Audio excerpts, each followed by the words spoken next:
গতকাল সাইকেল চালাতে চালাতে হঠাৎ করে একটি ছেলে, শারীরিক প্রতিবন্ধী, রাস্তা পার হতে গিয়ে হঠাৎ করে আমার সাইকেলের সামনে চলে আসে। আমি আর একটু হলেই সাইকেলটা তার উপরে উঠাই দিতাম। আল্লাহ আর একটুর জন্য আমাকে বাঁচাই দিছেন বা তাকে বাঁচাই দিছেন, হোয়াট এভার। একটা বড় ধরনের দুর্ঘটনা থেকে সেদিন রেহাই পেলাম। যখন একেবারে তাকে স্পর্শ করার মতো পাশ কাটিয়ে চলে এলাম সাইকেল চালিয়ে, তখন কয়েক কদম গিয়ে এক অদ্ভুত অনুভূতি ফিল করলাম আমি নিজের মধ্যে।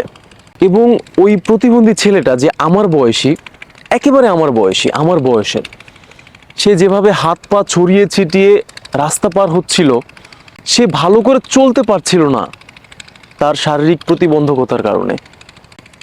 ওই দৃশ্যটা, ছেলেটার ওই রাস্তা পার হওয়ার দৃশ্যটা আমাকে এক মুহূর্তের জন্য ভেঙে দিল। আমার মনে হতে লাগলো যে আমারই বয়সী একটি ছেলে, তার জীবন এবং আমার জীবন আল্লাহ সম্পূর্ণভাবে ভিন্ন করে দিয়েছেন। ওই ছেলেটা তার জীবনে অসম্ভব প্রতিবন্ধকতা এবং জটিলতা নিয়ে বেঁচে আছে। আল্লাহ ওকে আমার মতো সুস্থতাও দেয় নাই এবং আমার মতো শক্তি সামর্থ্যও দেয় নাই। এবং ঠিক একই সাথে আল্লাহ ওকে যে অসুস্থতা দিয়েছেন সেটা আমাকে দেন নাই। আল্লাহ ওকে একটি অক্ষমতা, একটি প্রতিবন্ধকতা নিজের মধ্যে দিয়ে যেভাবে এই পৃথিবীতে পাঠিয়েছেন একটি পরীক্ষার মধ্যে, আল্লাহ সেই পরীক্ষা আমাকে ফেলার নাই। আমাকে আল্লাহ ওর মতো শারীরিক প্রতিবন্ধী করে এই পৃথিবীতে পাঠান নাই। ঠিক ওই মুহূর্তের একটি চিন্তা আমাকে আল্লাহর সেজদায় অবনত হওয়ার জন্য বাধ্য করছিল। অবশ্য আমি সেজদা করি নাই, পরিস্থিতি সেরকম ছিল না। আল্লাহর সাথে আমাদের চাওয়া পাওয়ার সম্পর্ক আছে, অভিযোগেরও সম্পর্ক আছে। আমাদের কিছু প্রয়োজন হলে, কিছু দরকার হলে আমরা তার কাছে ছুটে যাই চাওয়ার জন্য, পাওয়ার আকুতি করি।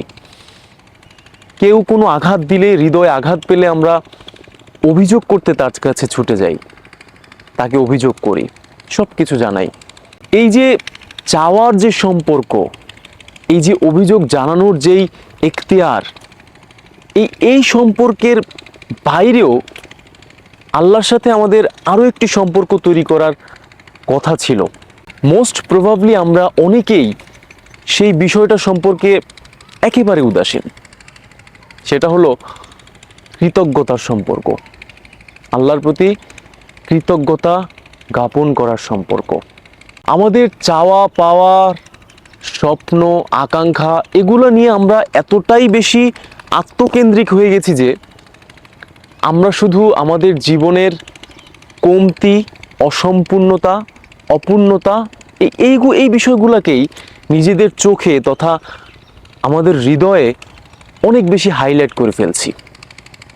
আমাদের জীবনে খোদা তাআলার কি পরিমাণ অফুরন্ত নেয়ামত আছে সেটা আমরা কখনো উপলব্ধি করতে পারছি না, ফিল করতে পারছি না। আমরা কখনো সেটা উপলব্ধি করিনি, যেটা আমার মনে হয়। আর এই যে উপলব্ধি করতে না পারাটা, এই না পারাটাই আল্লাহর সাথে আমাদের ওই কৃতজ্ঞতার সম্পর্কটা তৈরি করতে দিচ্ছে না। আমি ইদানিং বাইক কেনার জন্য আল্লাহর কাছে খুব জেদ ধরে আকুতি মিনতি করছি যে আল্লাহ একটা বাইক কেনার ব্যবস্থা করে দাও আমাকে, আর সাইকেল চালাতে ভালো লাগতেছে না।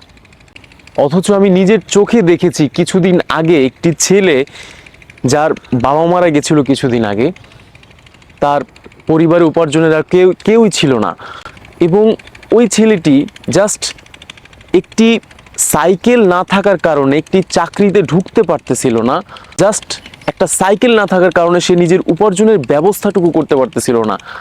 এবং অ্যাট দ্য সেম টাইম ওই সময়ে আমার কাছে একটি সাইকেল ছিল এবং এখনো আছে।